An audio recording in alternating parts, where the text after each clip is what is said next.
Hello guys! Welcome back to my channel, and this is my first Christmas with my husband and in the UK. So now, this is our food for this Noche Buena. Samahan niyo ako sa aking naging journey during the time na nagpe-prepare ako ng lahat ng yan. So again, my name is Zai, and this is Chris, my husband, and you're watching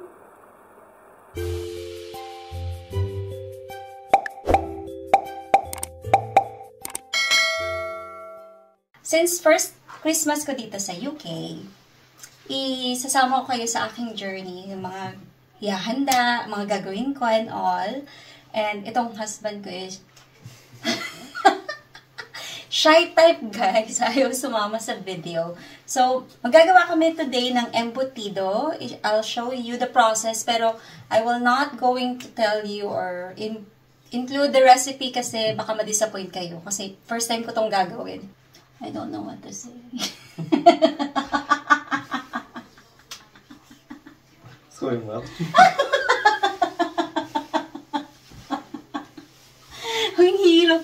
Guys, ang hirap pala mag-video. Ang hirap talaga. Anyways, what's next?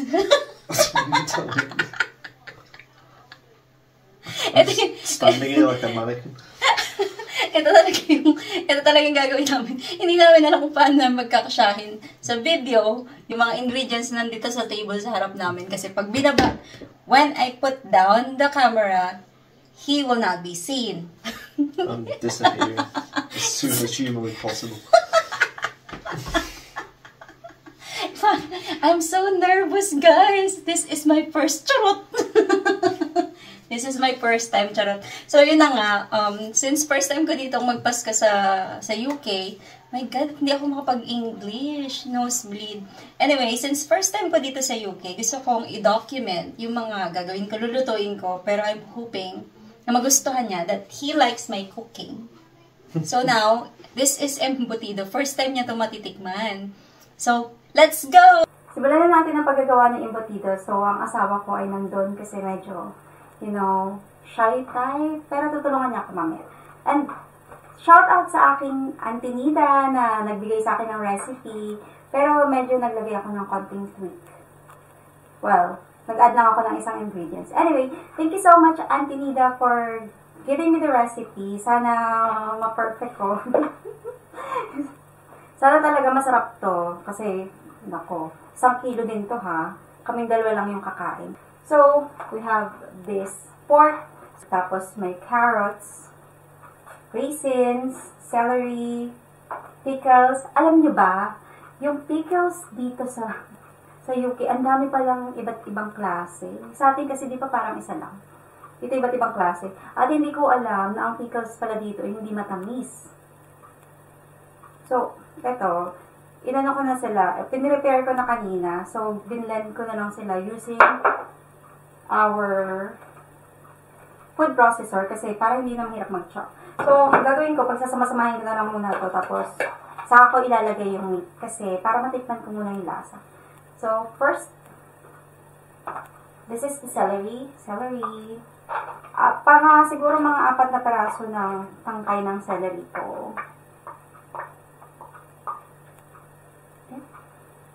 Tapos, itong pickles. Nalagyan ko na pala ng asin at saka paminta. So, para matunaw yung asin. Kasi we're using rock salt. Kita ba? Sana kita, di ba guys? Naman dyan maliit yung monitor ng aking camera. So, haluin ko lang.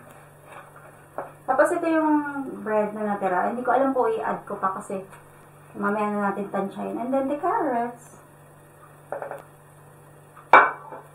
So, wala kami ilalagay na hotdog. Hindi ako maglalagay ng hotdog kasi, ewan ko, kasi yung hotdog dito, na mga nakikita ko, mukha silang mga sausage. Wala silang katulad na sa atin na yung mga tender juicy, ganyan. Wala akong makikitang ganun dito. Or baka wala lang dito sa sa lugar namin. Kasi maliit lang na town to eh.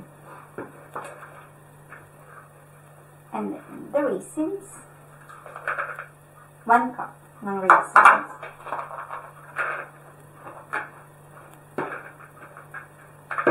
So, I'm adding cheddar cheese. I think it's 1 cup din. O, bahala na si Batman.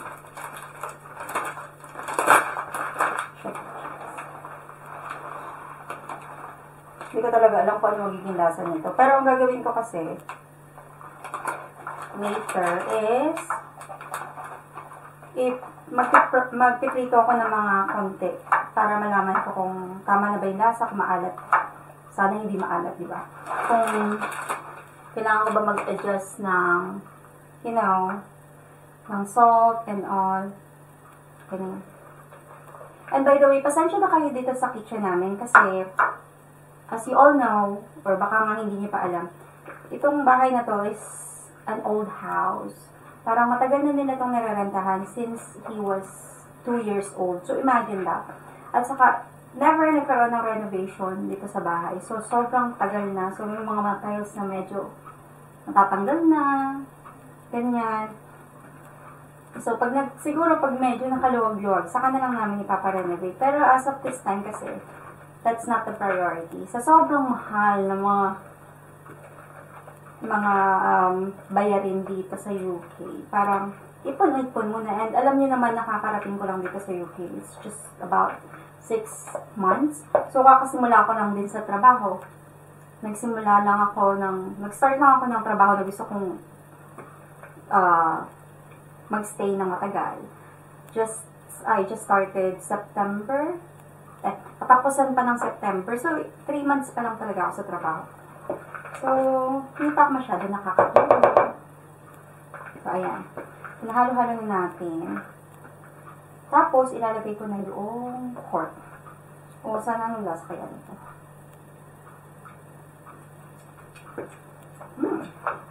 Cheesy. Then, I will put the pork. In fairness, lasang salad. Nalagay natin yung pork. Hindi ko alam kung kailan ilalagay yung bread. Diyos ko. Kung meron mang marunong gumawa ng embutido at manunood nitong video ko, please, patawarin niyo na po ako. First time ko talaga itong gago. At hindi ko sinasabing masarap ako magluto. Ako lang ata nasasarapan sa luto. Kaya, ayoko ibigay sa inyo yung recipe. Baka masisi niyo ako. Ewan ko dito sa UK, pag bumili ka ng fresh meat, you can put it in the fridge in a couple of days without freezing it. So, remove ko lang yung plastic.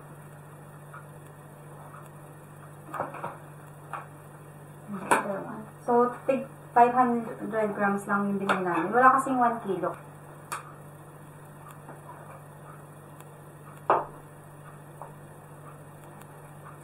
Malinis naman po ang kamay ko. Naghugas naman ako.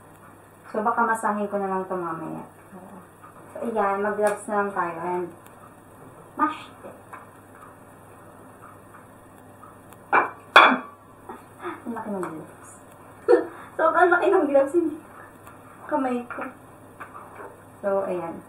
Basta masahin na lang natin. Guys.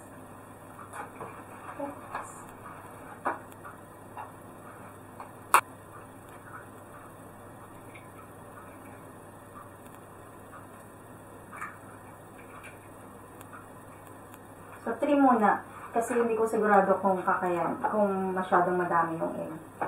Kasi, sabi nila, kailangan ng breadcrumbs or bread or tasty. Actually, I'm putting our couple of days old loaf bread na nasa fridge lang naman and also, konti lang naman. So, I think kailangan pa nga. Look how big. Ang dami kong gagawin pala nito. Halo-haloin ko lang to, tapos ilalagay ko yung sliced bread na pinrepare ko later on. And I'll be back pag mag-wrap na kami. So, it's time na kapag try na kami, naluto na namin yung konti. So, okay naman yung lasa. At by the way, nakalimutan ko sabihin, meron din nakalagay na sibuyas sa bell pepper. Nakalimutan kong i-add kanina, pero nalagay ko na. So, nag-cut na rin kami ng foil. Hindi ko alam kung paano strategy yung paglalagay namin dito kasi. Hindi ko din alam kung gaano kadami. So, tansyahan na to. Let's try this first. Do you want to put cheese in the middle? Yung top lang. Sige, top. Sana nakakita nyo guys. Ang hirap mag-video. Wala akong paglagyan ng camera na maayos.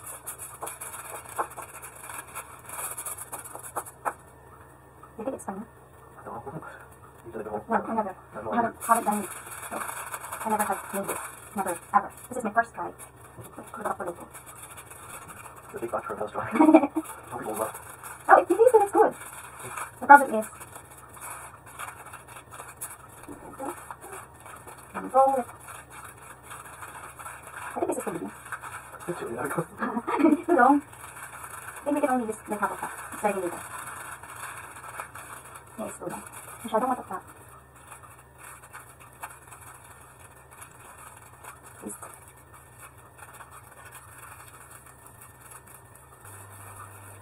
So, first try. In the middle here.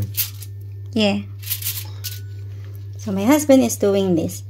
He's a perfectionist. Honey, put more here. Oh. Oh. Okay. In time. Okay.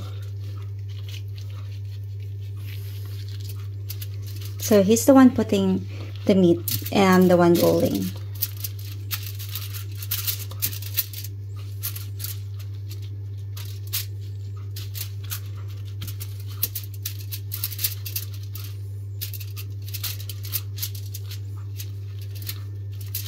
Tingnan niyo naman yung ginawa namin una. Ang liliit. Small sausage.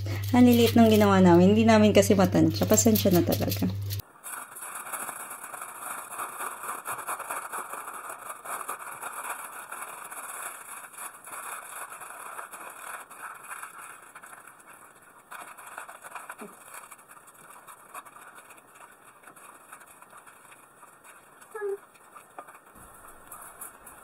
My molter.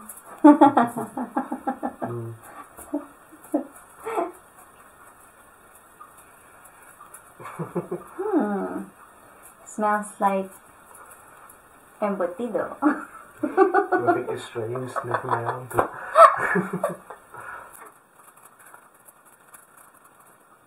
Medyo perfectionist siya. Perfectionist. Oh, hindi ako.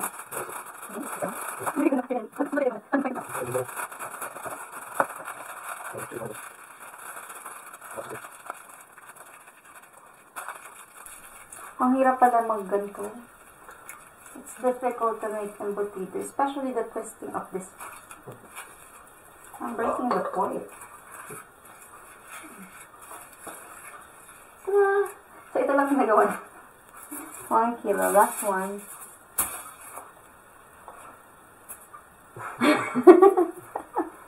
So, nagpapakulo na ako ng tubig at ilalagay na rin namin sila. Mamaya.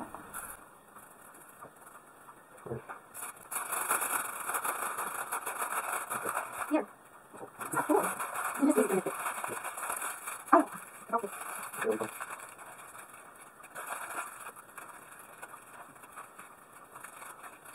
So, we are done. Ilan pa nagawa namin? 1, 2, 3, 4, 5, 6, 7. 7 jumbo and 3 small. Lalagyan na natin siya sa steamer. Binili namin ito sa Amazon. Actually, nakapabili talaga ako sa Amazon. Dahil sa paggawa nitong embutido na to.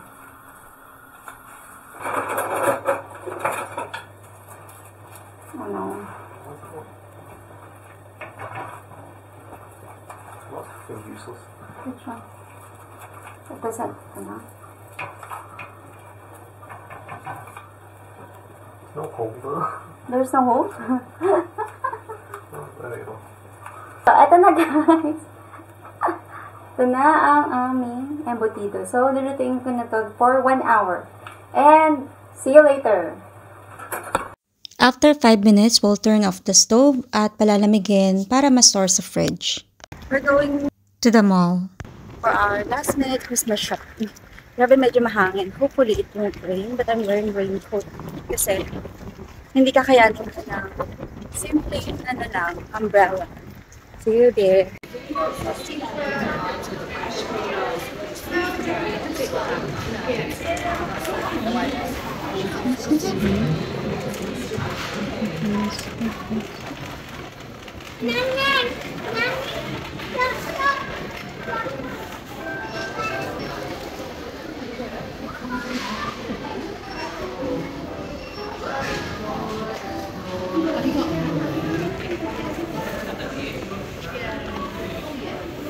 We got this one.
Does that lipstick stay on?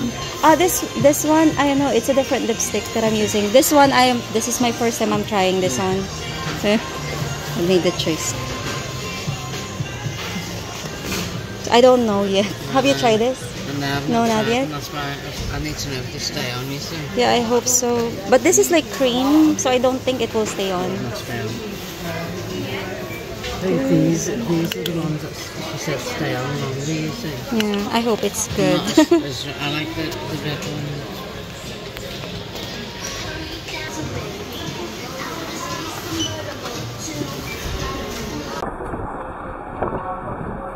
Ta-da!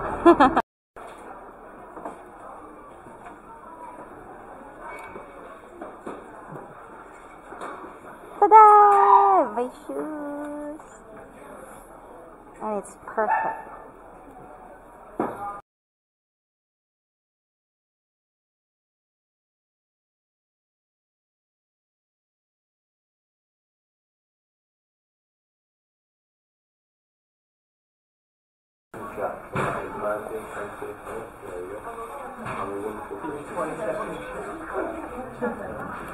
So we just bought something para sa gift para sa family or sa brother and in-law ng aking asawa. So it's just a small stuff. Bibili na lang kami ng gift wrapper. Kabili na rin ako ng shoes. I'm so happy. So this store is going to be my new favorite store in the future kung bibili ako ng mga, you know, boots. Dami. So, look at this. Yung mga boots nila. And it's so pretty. Imagine. There. So, this is my new obsession. Ang daming mga shoes. Variety of shoes. And this is, look. It's 20 pounds. Hindi ko alam kung second-hand store to. Pero kasi, madaming mga same, like this one. Same yung mga design. And it doesn't look like it is used. So, these are the stuff. Ang daming boots. Actually, bet ko din tong isa. This one. I like this one. Kaya lang medyo malaki. Mahaba siya sa akin. And this one too. This is only for 50 pounds. Size 4, UK size. And there's a lot of bag as well. These are boots. Boots as in heaven. And so for the boots thing. Yeah. And this one. A lot. A lot. So, here we are. My husband is paying for it. What is the name of this store? Hope. Oh, yeah. The name of the store is Hope. I'll show it to you later. Hello guys, we're back home.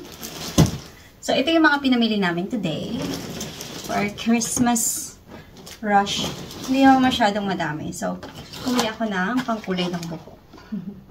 Kasi, Hair color here is so expensive, so I'd rather have my husband to do it for me. We bought some Christmas lights. I know it's already late, but yeah, we'll check if this works later. I bought 2. I actually wanted to have the warm white. Unfortunately, there's only 1 available. I wanted to buy 2 because the price of this is like £10 each box. But if you buy 3 of any assorted items in that shelves, you'll get the 3rd one for free. Whichever yung pinakamura, yun yung magiging free. So, I got this. And then, we decided to buy this one.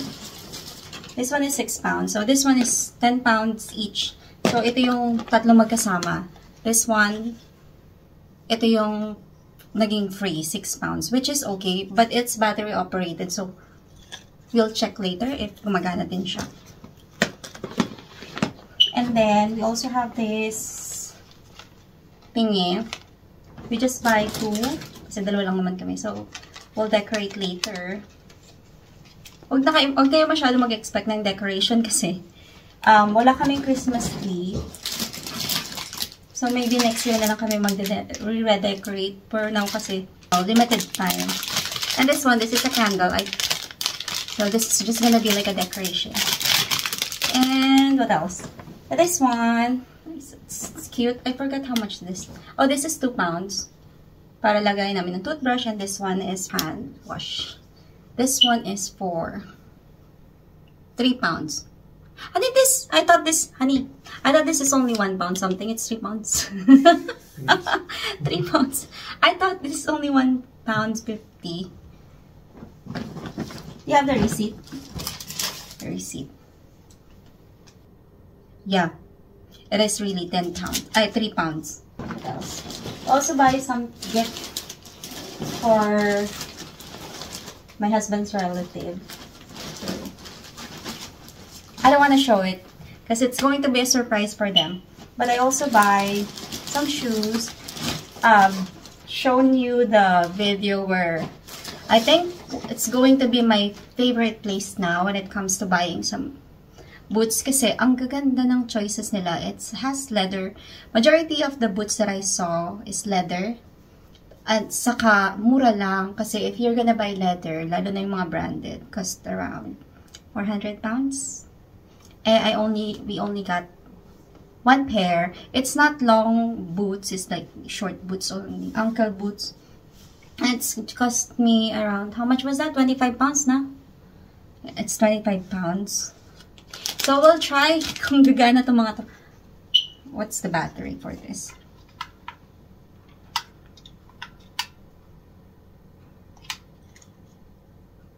Oh.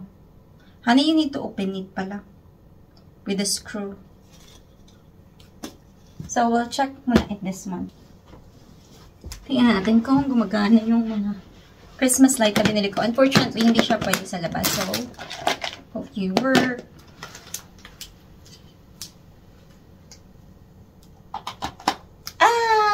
Honey, oh, it's cute. Wait, it's not. There's no, twinkling. There's no other switch.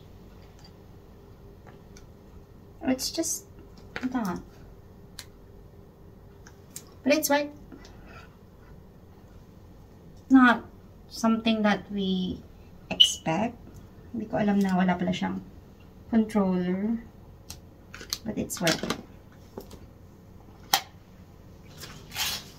So that's it for today. We'll see what we'll do again tomorrow. See ya! So for today, gagawa naman ako ng patatim. Of course, kasama to sa preparation for our Christmas dinner. Wala akong mabili na pork legs. Yung pata. Wala akong mabiling pata kasi kailangan siyang i-request or i-order. So ang binili namin, bumili kami sa Tesco ng leg joint. So, hindi ko na napakita yung buo. So, ayan, ni-slice na lang namin. Nalagyan ko na siya ng paminta. Then, onion. So, onion. Dahon ng laurel. Salt. Yan. And then, of course, our star of the day, Sprite. So, ito yung gagamitin kong pampalambot sa kanya.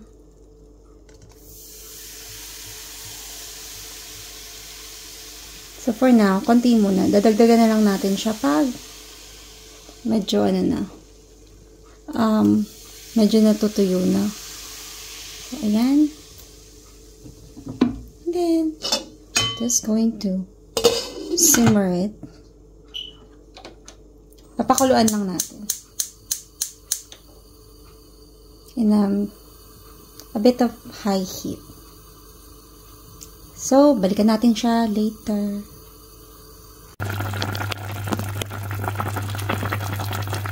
Tapos na, pakakatihan ko lang tong saglit at see you again tomorrow.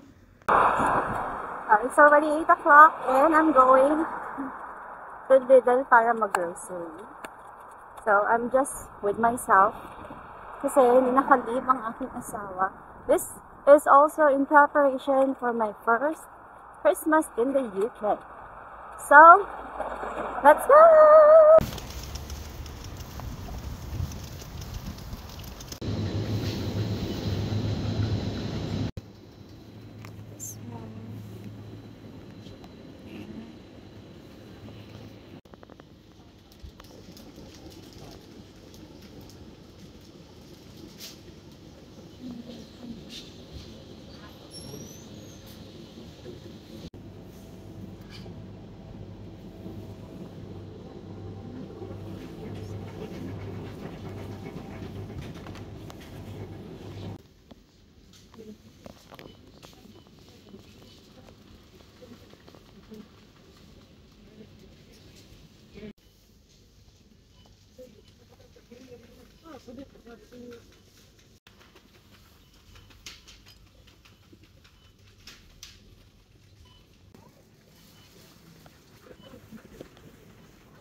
Hindi na ako nakapag-video ng lahat kasi sobrang dami kong bitbit.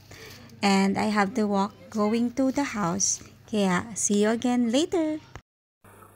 Welcome back! And today, this is also part of my preparation for this upcoming Christmas.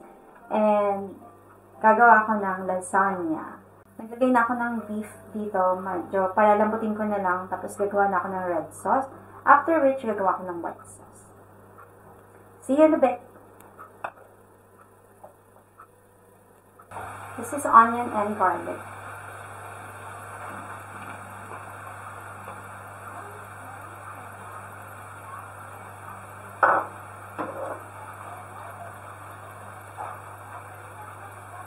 So, medyo na luto-luto na yung beef. So, naglagay din ako ng a bit of coconut oil.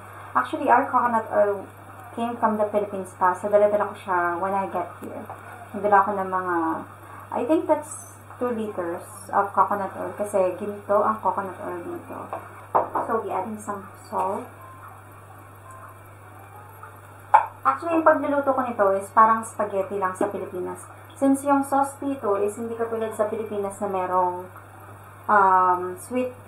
Filipino sweet style spaghetti sauce. So, mag-improvise ako. Maglalagay ako ng sugar. But since I wanted it like low-carb thingy, kahit hindi low-carb, pero gagamit ako ng, I usually use monk fruit sugar. Dala ko din siya galing Pilipinas. Simmer ko lang ito ng saglit. And I'll be back.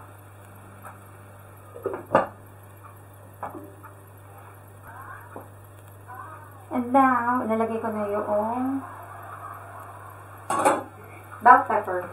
So, ginamit ko na yung aming food processor kasi tinatamad ako mag-hiwa. So, maging tamad na lang tayo. This is just 1 bell pepper.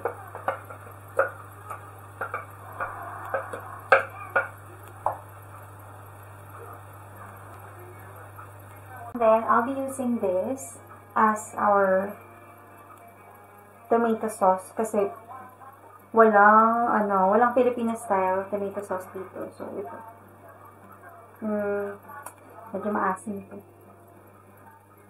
Pero it only have The tomatoes, acidity, regular, citric acid. Yun lang. Yun lang yung laman nito. So, ako na yung mag-adjust mamaya. Lahat na natin. So, medyo lalagyan ko ng konting tubig. So, parang spaghetti lang talaga kung gagawin ko.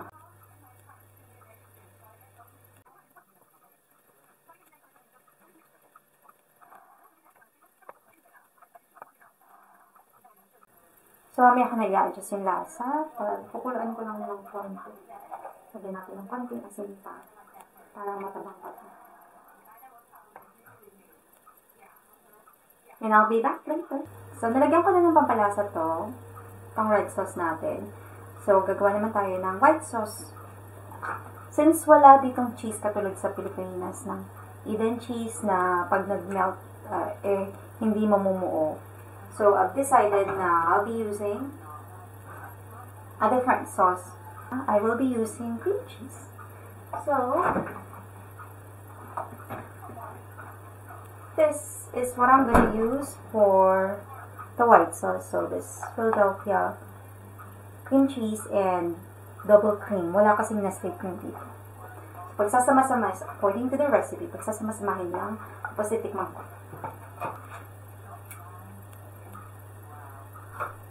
Tingin ko muna. Yung cream.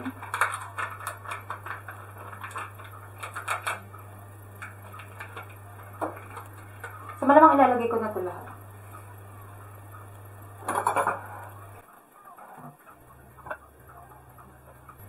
Sobrang lapot niya pala. Parang siyang, well, mukha naman siyang, Nestle cream din naman. Sobrang hirap magluto dito sa UK, lalo na kung sanay ka sa ingredients sa ibang lugar. Like sa akin, sanay ako sa Pilipinas kasi diba? Madali lang doon. Dito, mag-a-adjust. Ang dami kong i-a-adjust. Kasi hindi ko siya sigurado. So, talagang, this time, parang experiment time. And then, cream cheese. Lagay mo na ako ng maybe half.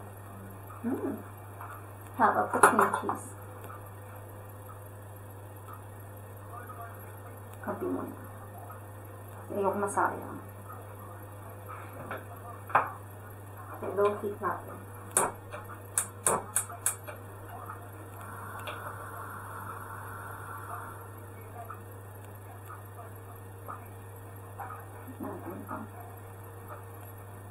So, see.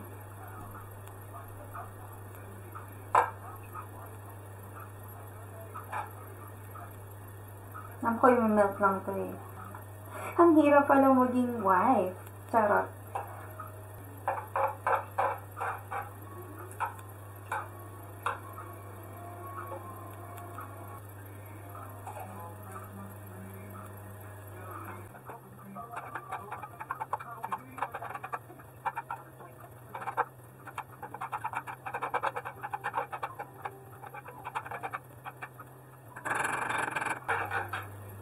So, ito siya. Medyo buo-buo. So, lalagyan ko lang siya ng konting asin. Kasi yung cream cheese, hindi naman siya maalat. So, medyo creamy taste lang. And, I'll be back later pag mag-assemble na tayo ng lasagna. See you in a bit. So, now, mag-start na tayo mag-assemble. Nagpakulo na ako ng konting pasta. Kasi hindi ko sila pwedeng pagsabay-sabay na lutuin kasi nga magdidikit-dikit. So, I already have some pasta here na pinakuluan ko ng 3 minutes. Kaya assemble ko na lang siya.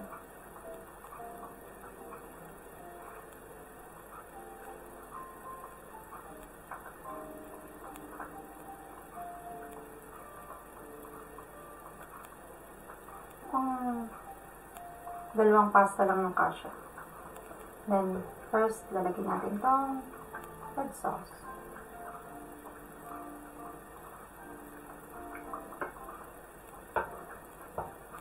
Malinis naman yung kamay ko, okay, mag-alala. Red sauce.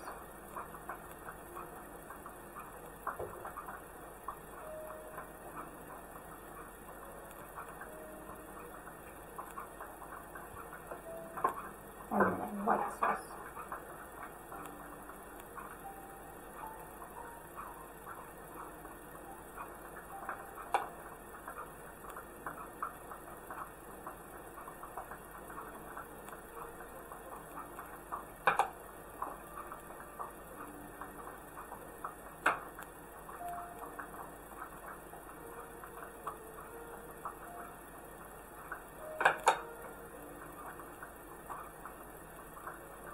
So, ganito lang gagawin natin. I-layer ko lang ng i-layer hanggang sa mapuno na, and I'll be back. And it's almost done. So, nakailang layer na ako. So, tatapusin ko lang to and then bibake ko to later. And it's done! So, ibibake ko na lang. So, ibabalot ko muna to sa foil. Later, mga after a couple of minutes, lalagyan ko ng cheese para, you know, stretchy yung gas niya. So, lagyan natin ng foil.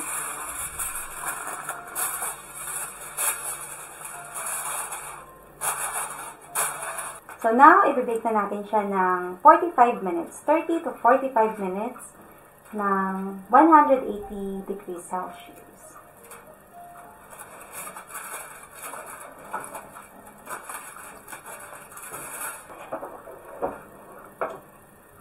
Yung oven namin, hindi na kailangan ng preheat. So, set mo lang siya, and then you press that. Okay. And we wait. Tapos na. So, lalagyan ko na lang siya ng cheese ibabaw.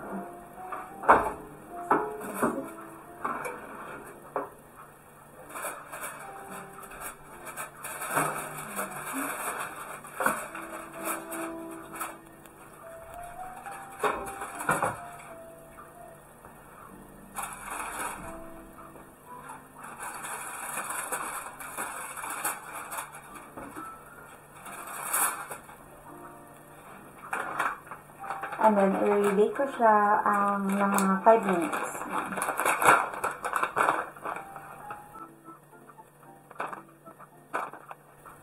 So, this is mozzarella. This is just cheddar cheese. Saka maglalagay din ng mozzarella cheese later.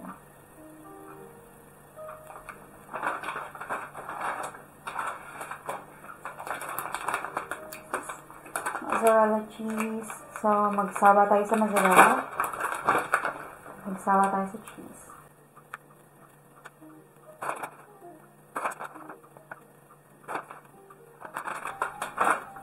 And we'll put it back sa oven for additional 5 minutes.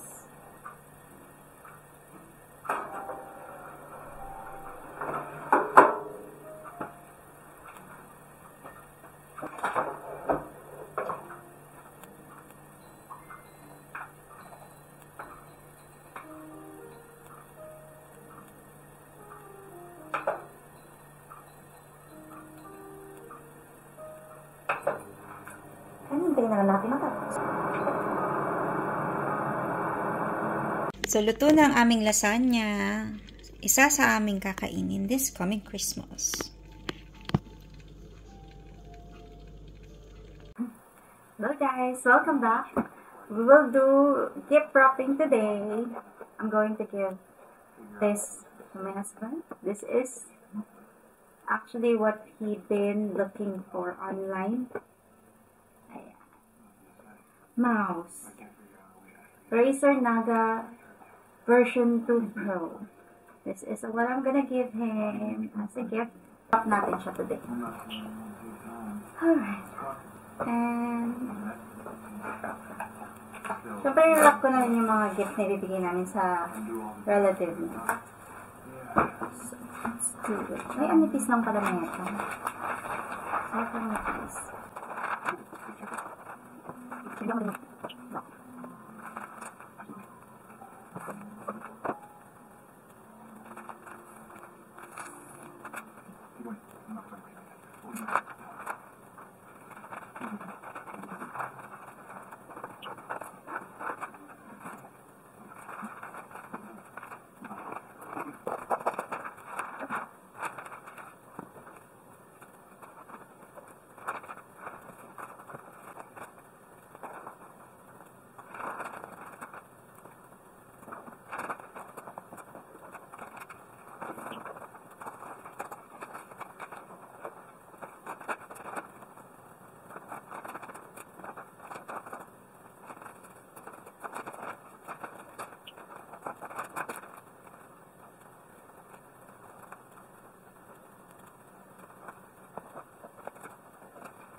Ta-da! One down.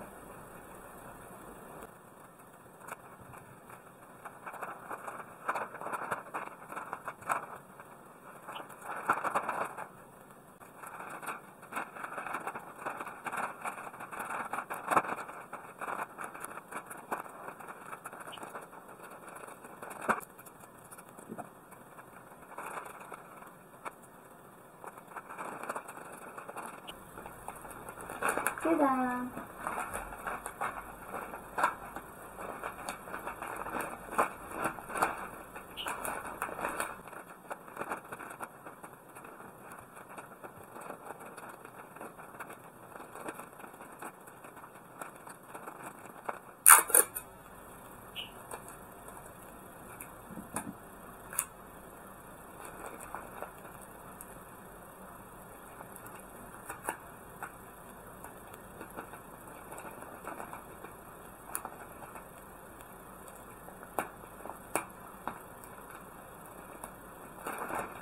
Thank you so much. Ta-da! And see you again later.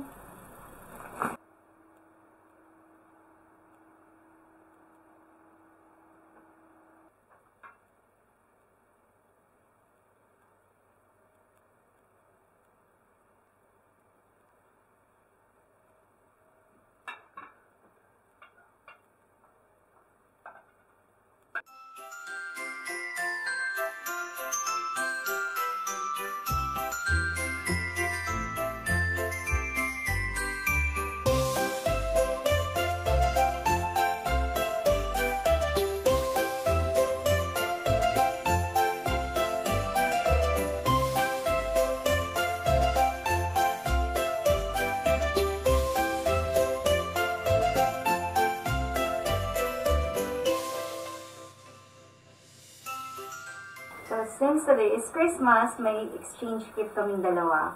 Pero hindi namin ito bubuksan until tomorrow. Kasi dito sa UK, according to him, that we open or they open their gifts on the 25th, like in the morning. Kasi they said, Santa Claus coming ng mga gabi. So, kids get their gifts in the morning. But for now, we'll just do exchange gift. So, this is my gift for him. Nakita niyo na kanina kung anong laman nito. But that, I don't know. Merry Christmas, honey. Thank you. Merry Christmas. Thank you. So, ayun na nga yung mga aking naging journey.